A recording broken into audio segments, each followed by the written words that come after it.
सगळी क्षमता सामर्थ्य असूनही आमची पोरं अपयशी का होतात माहिती आहे? तुम्ही हत्तीचं पिल्लू बघितलं असेल.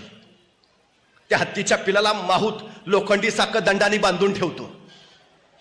त्या हत्तीचं पिल्लू सुटायची कोशिश करतात, धडपड करतात, सगळी ताकद एकवटतं. तो साखळदंड तोडायचा प्रयत्न करतं, ताकद कमी पडते, बळ तोकडं पडतं. तो साखळदंड हत्तीच्या पिल्लाला तोडताच येत नाही. शेवटी प्रयत्न करून ते थकतं आणि म्हणतं नाही जमणार आपल्याला. तेच हत्तीचं पिलू परत मोठं होतं, बलाढ्य होतं, अफाट ताकदीचं होतं, मोठमोठाले वृक्ष सोंडीत घेऊन उन्मळून टाकतं. त्या बलाढ्य हत्तीला माहूत कधीच साखळदंडाने बांधून ठेवत नाही. तो साखळदंड नुसताच तिथं पायात त्याच्या सोडलेला असतो. पण बांधलेलं नसताना सुद्धा तो बलाढ्य मोठा हत्ती कधीच तिथून निसटून जायचा प्रयत्न करत नाही. कुणीतरी माहूताला विचारतं, अहो एवढा मोठा हत्ती तुम्ही बांधून का ठेवत नाही?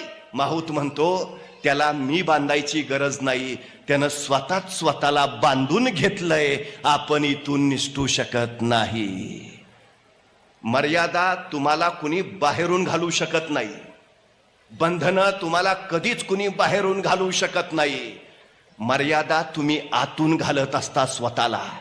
साखळदंड बांधलेला नसताना सुद्धा बांधलाय असं ठरवता आणि पुढं जायचंच टाळता. हे आमच्या अपयशाचं मुख्य कारण आहे.